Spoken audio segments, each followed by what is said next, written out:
Welcome back दोस्तों। आज हम एक ऐसी कहानी एक्सप्लेन करेंगे जो एक ऐसी जगह है जहां से कोई जिंदा नहीं बचता।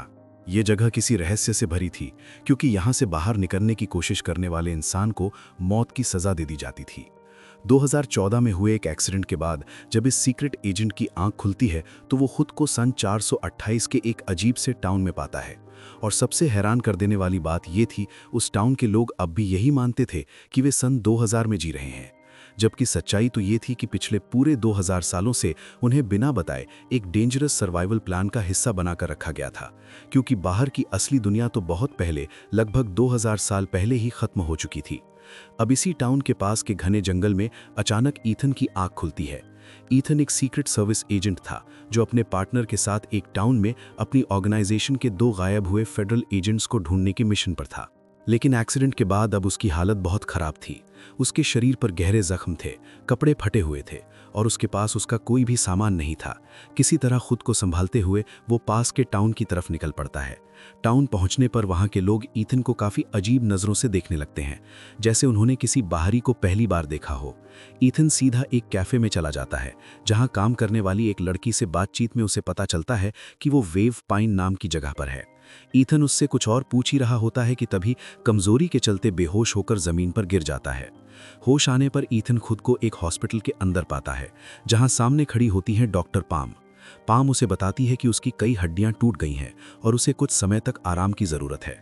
पाम की बात सुनकर ईथन को धीरे धीरे याद आने लगता है। वो अपने एक और साथी के साथ निकला था। रास्ते में उनकी गाड़ी अचानक से एक ट्रक से टकरा गई थी। ये याद आते ही ईथन तुरंत पाम से अपने साथी के बारे में पूछता है, लेकिन पाम बताती है कि उसके साथी की तो वहीं ऑन द स्पॉट मौत हो गई थी, जबकि ईथन किसी तरह खुद को बचाकर गाड़ी से निकलकर जंगल में पहुंच गया था। अब ईथन अपने फ़ोन से अपनी वाइफ को कॉल करके सब कुछ बताना चाहता है, लेकिन पाम के मुताबिक उसका फ़ोन और आइडेंटिटी कार्ड पुलिस स्टेशन में है, जिन्हें वो बाद में जाकर ले सकता है। फिलहाल उसे आराम करना चाहिए। लेकिन हॉस्पिटल में कुछ घंटे बिताने के बाद ईथन को सब कुछ बहुत स्ट्रेंज लगने लगता है। पूरे हॉस्पिटल में पाम के अलावा कोई और डॉक्टर नहीं था। माहौल इतना अजीब था कि ईथन अब वहां और नहीं रुकना चाहता था। वो जल्दी से कपड़े पहनता है और बाहर निकल पड़ता है। हॉस्पिटल का कॉरिडोर सुनसान था, ना कोई पेशेंट दिख रहा था, हर कमरा बंद था। ईथन अब सीधा पुलिस स्टेशन पहुंचता है, लेकिन वहां भी गेट पर ताला बंद मिलता है। अब उसे लगने लगता है कि शायद इस गांव में कोई अजीब सी हॉलिडे चल रही है।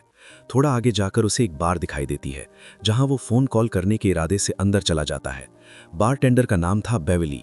ईथन उससे बात करते हुए फोन मांगता है और अपनी वाइफ को कॉल करने की कोशिश करता है, लेकिन बार बार कोशिश करने के बावजूद भी कॉल कनेक्ट नहीं होती। बेवली उसकी बेचैनी देखकर उससे पूछती है कि आखिर हुआ क्या है। ईथन उसे अपने साथियों के गायब होने और अपनी हालत के बारे में सब कुछ बता देता है। लेकिन जैसे ही बेवरली उसके खोए हुए साथियों के नाम सुनती है, वो तुरंत चुप हो जाती है, जैसे उसने कोई बहुत बड़ा राज सुन लिया हो। अभी के लिए बेवरली ईथन को एक पेपर पर एक एड्रेस लिखकर देती है और मुस्कुराते हुए ये भी कहती है कि अगर उसका मूड कभी खराब हो तो वो कभी भी उससे मिलने आ सकता है। ईथन उस पेपर को पलटता है तो पीछे एक लाइन और लिखी होती है, वेवर्ड पाइन्स में कोई भी झिंगुर मौजूद नहीं है। ये बात पढ़कर ईथन थोड़ा कंफ्यूज तो होता है, लेकिन फिलहाल इस पर ज्यादा ध्यान नहीं देता और बार से बाहर निकल जाता है। पर तभी अचानक उसे पास की झाड़ियों से झिंगुरों की आवाज सुनाई देती है। आवाज सुनते ही थोड़ा सा शॉक होते हुए वो झाड़ियों की तरफ बढ़ता है। जैसे ही वो झाड़ियों को हटाता है, उसे वहां एक स्पीकर दिखाई देता है और उसी स्पीकर से झिंगुरों की आवाज आ रही थी। ये देखकर ईथन सोचता है कि टाउन में जो कुछ भी हो रहा है वो नेचुरल नहीं है। थोड़ी देर बाद ईथन पास के एक मोटेल में पहुंचता है ताकि वो रात वहीं बिता सके, लेकिन क्योंकि उसके पास पैसे नहीं थे, सुबह सुबह ही उसे होटल से बाहर निकाल दिया जाता है। अब बाहर निकलते ही ईथन को याद आता है वो एड्रेस जो बेवरली ने उसे दिया था। वो तुरंत वहां जाने का फैसला करता है, लेकिन उस जगह पहुंचते ही ईथन के तो होश उड़ जाते हैं, क्योंकि वो जगह किसी पुराने और जर्जर कैबिन की तरह थी। अंदर घुसते ही उसे एक भयानक नज़ारा दिखाई देता है। बेड से बंधा हुआ एक इंसान जिसकी कई दिन पहले मौत हो चुकी थी। जब ईथन पास जाकर उसका चेहरा देखता है तो वो हैरान रह जाता है। वो लाश किसी और की नहीं बल्कि उसके खुद के खोए हुए साथी की थी। ये देखकर ईथन बुरी तरह डर जाता है और सीधे पुलिस स्टेशन की ओर भागता है। वो वहां के शरीफ को सारी बात बताने की कोशिश करता है, लेकिन शरीफ का रवैया बेहद अजीब था। वो तो उसकी बात सुनते सुनते आइसक्रीम खा रहा था और किसी तरह की सीरियसनेस दिखा ही नहीं रहा था। आखिर ईथन के बार बार जिद करने पर शरीफ उसकी कंप्लेंट तो दर्ज कर लेता है, मगर लापरवाही से कहता है कि वो थोड़ी देर बाद जाकर बॉडी को चेक करेगा। उसकी बातों से साफ झलक रहा था कि या तो वो झूठ बोल रहा है या फिर जानबूझकर किसी चीज को छिपा रहा है। ये देखकर ईथन वहां से बाहर निकलता है और किसी का फोन लेकर सबसे पहले अपनी वाइफ को कॉल करने की कोशिश करता है, लेकिन फोन अनरीचेबल आता है। फिर वो अपनी ऑर्गेनाइजेशन में कॉल करता है, जहां आखिरकार एक आदमी कॉल रिसीव करता है। ईथन जल्दी से बोलता है कि मैं ईथन हूं, मुझे अपने बॉस से बात करवाओ, ये मामला बहुत सीरियस है। लेकिन सामने वाला आदमी हर बार कोई ना कोई बहाना बना देता है और आखिर में वो कॉल काट देता है। अब उसके मन में एक ही बात साफ हो चुकी थी, इस टाउन में कुछ बहुत गलत चल रहा है। परेशान होकर ईथन तुरंत बार में गया ताकि ब्रेवली से बात कर सके, लेकिन बार में आज ब्रेवली मौजूद ही नहीं थी।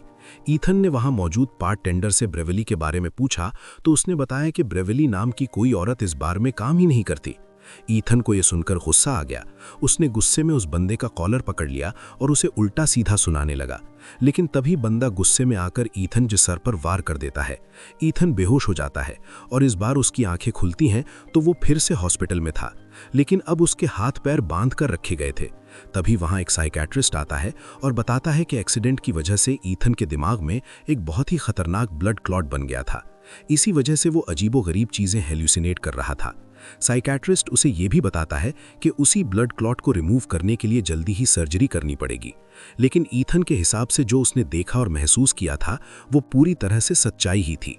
इसीलिए ईथन डॉक्टर पाम के सामने आते ही अपनी सर्जरी करवाने से मना करता है, लेकिन डॉक्टर पाम उसकी बात नहीं सुनती और एक इंजेक्शन देकर उसे बेहोश कर देती है।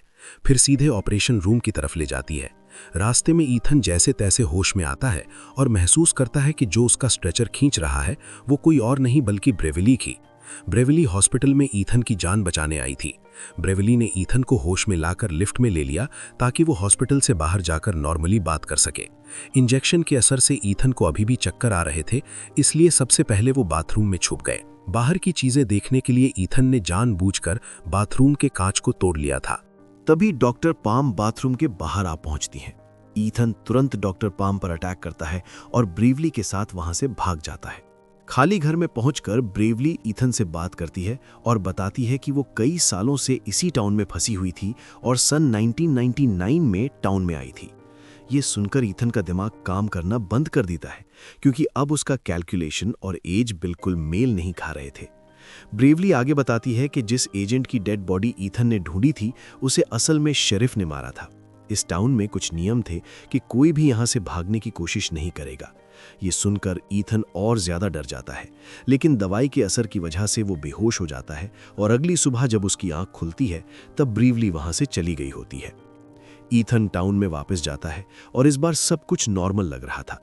पास में हो रही एक पार्टी में उसकी नज़र केट नाम की महिला पर पड़ती है, जो मरे हुए एजेंट के अलावा गायब हो गई थी।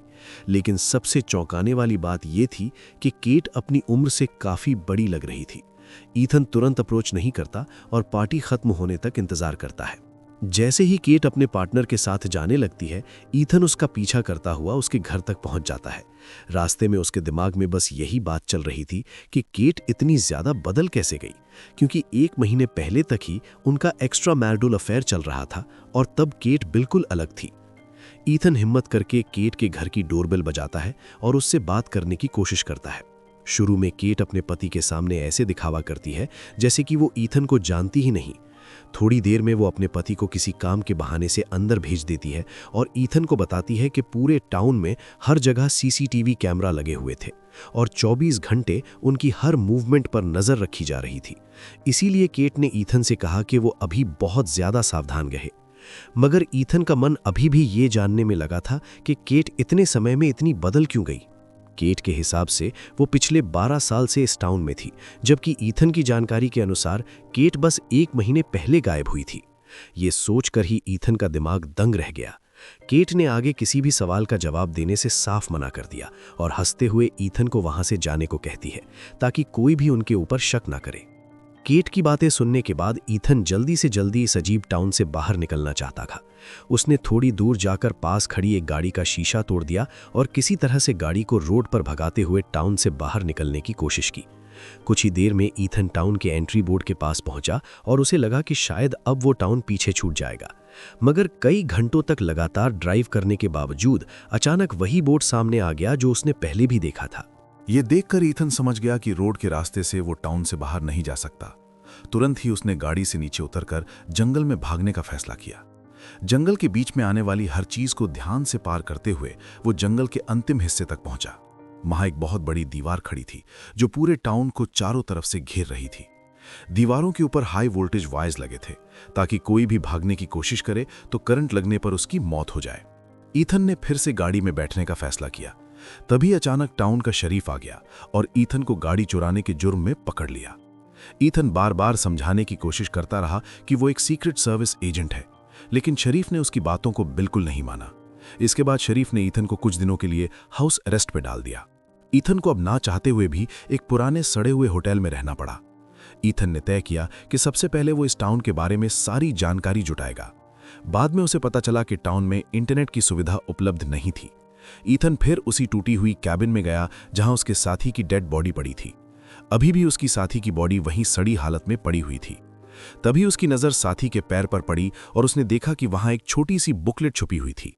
ईथन बुकलेट को अपने पास लेने ही वाला था कि शरीफ अचानक वहां आ गया। उसने तुरंत ईथन को गन पॉइंट पर ले लिया। शरीफ गुस्से में था और उसने ईथन को वापस होटल जाने के लिए मजबूर कर दिया। लेकिन अभी के लिए ईथन होटल ना जाकर उसी बार में गया जहां पर ब्रेवली काम करती थी। किस्मत से बार में पहुंचने पर ब्रेवली खुद ही मिल गई। उसे देखते ही ब्रेवली में सबसे पहले बार के गानों का वॉल्यूम तेज कर दिया और फिर डांस करने का दिखावा करते हुए ईथन के कान में फुसफुसाई कि जो मरा हुआ एजेंट ईथन के साथ काम करता था वो पहले ब्रेवली के साथ मिलकर टाउन से भागने की योजना बना रहा था। उस एजेंट ने टाउन का एक डिटेल्ड मैप बनाया था और हमेशा उसे अपनी एक बुक में रखता था। गांव वालों को उनके बारे में पता चल गया, जिस वजह से भागते समय उसकी जान चली गई। अब ईथन समझ गया कि टाउन से बाहर निकलने के लिए उस मैप की जरूरत कितनी जरूरी थी। ब्रेवली ने उसे कुछ पैसे दिए और खाने के लिए कहा। पैसे लेकर ईथन कैफे गया और वहां कॉफी खरीदी। कॉफी के दौरान ही वहां काम करने वाली एक औरत ने उसे बताया कि उसकी एक्स्ट्रा मैरिटल अफेयर वाली गर्लफ्रेंड पास की टॉय शॉप पर काम करती थी। इस जानकारी के बाद ईथन तुरंत ही उस शॉप पर गया ताकि पता लगा सके कि आखिर उसके साथी की मौत कैसे हुई। मगर केट ने जानबूझकर इस बारे में कुछ भी नहीं बताया। जब ईथन शॉप से बाहर निकला, उसकी नज़र एक फोटो फ्रेम पर पड़ी जिसमें टाउन के रूल्स लिखे हुए थे। पहला रूल ये था कि कोई भी टाउन से भागने की कोशिश नहीं करेगा। दूसरा रूल ये कि टाउन में किसी से भी अपने पास्ट के बारे में बात नहीं करेगा। तीसरा और सबसे अजीब रूल ये था कि हर बार फोन कॉल्स को आंसर करना होगा। ईथन को यह सब पढ़कर काफी अजीब लगा, लेकिन उसने फिलहाल हॉस्पिटल की ओर रुख किया।